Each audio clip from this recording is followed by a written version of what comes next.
The parchment, brittle with age, held fragments of scripture, their Aramaic script barely clinging to the surface. Miriam, a young historian from Bethlehem, meticulously unrolled an ancient scroll. A shaft of sunlight illuminated a passage, its words sending a jolt of excitement through me. It spoke of a prophet, a teacher, a man whose words resonated with the divine. The description, however, was curiously devoid of physical detail. Accustomed to the elaborate depictions in later religious texts, I found this omission both intriguing and perplexing. This discovery ignited a fire in Miriam's heart, a thirst to unravel the mystery surrounding the physical appearance of Jesus. Growing up in Bethlehem, the birthplace of Jesus, I had always been surrounded by images depicting him. Yet none of these images seemed to reconcile with the historical context of Jesus' life. The scroll, with its conspicuous silence on Jesus' physical attributes, only deepened the enigma. I resolved to embark on a quest, a historian's pilgrimage to uncover the truth. Jesus, as I knew, was a Jewish man born in Roman-occupied Judea. His life and teachings were deeply rooted in the Jewish tradition, his message resonating with the poor and the marginalized.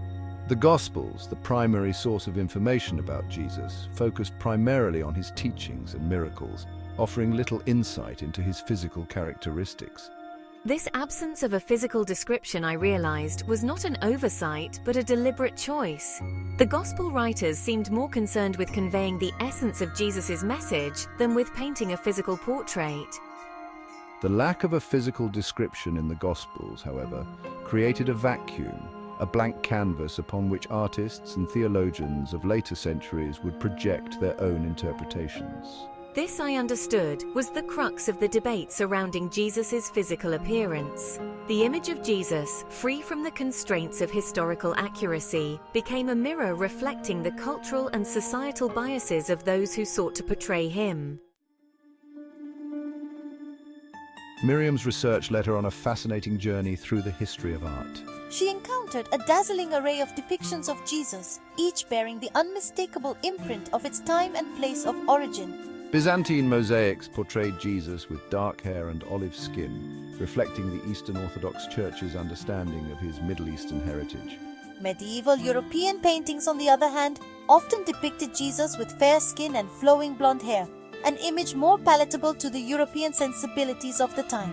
These artistic representations, Miriam realized, were less about historical accuracy and more about cultural assimilation. Jesus, the universal figure, was often molded into an image that resonated with the dominant cultural norms of the time. This realization was both enlightening and disheartening. It highlighted the human tendency to shape even the most sacred figures in our own image, often at the expense of historical truth. Miriam delved deeper into her research, seeking out historical records that might shed light on the physical appearance of people living in first-century Judea. Ancient Roman texts, she discovered, offered intriguing clues. Roman historians, known for their meticulous record-keeping, described the Jews of Judea as having dark hair, brown eyes, and olive skin. These descriptions, while not directly referencing Jesus, provided valuable insights into the physical characteristics common among the Jewish population of his time. Furthermore, Miriam uncovered accounts from early Christian writers who hinted at Jesus' physical appearance. These accounts, while often shrouded in metaphorical language, suggested that Jesus' features were consistent with his Middle Eastern heritage. These historical whispers, though fragmented and indirect, offered compelling evidence that challenged the prevailing Eurocentric images of Jesus. Section 5, Beyond the Flesh. As my research progressed, I began to understand that the debate over Jesus' skin color was, in many ways, a distraction from his true essence. The Gospels, I realized, emphasized Jesus' message of love, compassion, and social justice, not his physical attributes. His teachings transcended the boundaries of race, ethnicity, and culture, offering a path to spiritual enlightenment for all humankind. The obsession with Jesus' physical appearance, Miriam concluded, was a relatively recent phenomenon fueled by cultural biases and political agendas. It detracted from the timeless relevance of his teachings, reducing him to a two-dimensional figure defined by his physical characteristics. The true Jesus, the Jesus of the Gospels, was a beacon of hope and inspiration, his message as relevant today as it was 2,000 years ago. Section 6, Miriam's Revelation. My heart ablaze with newfound understanding, I decided to share my findings with the world. I organized a lecture at the local university, inviting scholars, students, and members of the community. The lecture hall buzzed with anticipation as Miriam took the stage, her presence radiating a quiet confidence. I began by recounting my journey, my voice resonating with passion as I spoke of my discovery in the ancient scroll. She then delved into the historical context of Jesus' life, highlighting the lack of physical descriptions in the Gospels and the subsequent emergence of diverse artistic interpretations. I presented my research on the physical characteristics common among the Jewish population of 1st century Judea, drawing upon Roman texts and early Christian writings. Her voice, though soft, commanded attention as she challenged the audience to look beyond the familiar images and embrace the historical Jesus. Is Section 7, Bridging the Divide. My lecture sparked a lively debate, with some embracing my findings while others clung to traditional interpretations. I welcomed these diverse perspectives, recognizing that challenging deeply held beliefs is often met with resistance. My goal, however, was not to impose my views but to foster dialogue, to encourage critical thinking about the historical Jesus and his enduring legacy.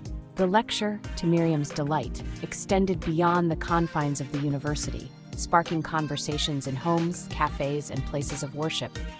People from different faiths and backgrounds engaged in respectful dialogue, exploring the historical and cultural contexts that shaped their understanding of Jesus. My research, it seemed, had touched a nerve, prompting a re-examination of long-held assumptions and a renewed appreciation for the universality of Jesus' message. Section 8, The Universality of Faith. My quest, though rooted in historical inquiry, ultimately transcended the realm of academia. It became a testament to the power of education to bridge cultural divides and foster understanding. By challenging Eurocentric depictions of Jesus, I inadvertently opened a door for people from all backgrounds to see themselves reflected in his story. The debate over Jesus' skin color, she realized, was ultimately a debate about representation, about who gets to see themselves reflected in positions of power and authority. By reclaiming the historical Jesus, a Middle Eastern man living in a specific time and place, Miriam hoped to create space for a more inclusive and equitable understanding of faith. Section 9, Embracing Diversity. My journey taught me that the true measure of faith lay not in the rigidity of one's beliefs, but in the openness of one's heart. It was about recognizing the divine spark that resided in every human being, regardless of their race, ethnicity, or cultural background. It was about embracing diversity as a strength, a testament to the boundless creativity of the divine. The image of Jesus, she concluded, should not be a source of division or exclusion, but a symbol of unity and hope. It should reflect the rich tapestry of human experience, embracing the beauty and diversity of God's creation. It was in this spirit of inclusivity, Miriam believed, that the true message of Jesus could be fully realized. Section 10, The Enduring Message. With my heart filled with gratitude, I looked out at the world with renewed hope. My journey had taken me from the dusty scrolls of ancient libraries to the vibrant tapestry of human experience.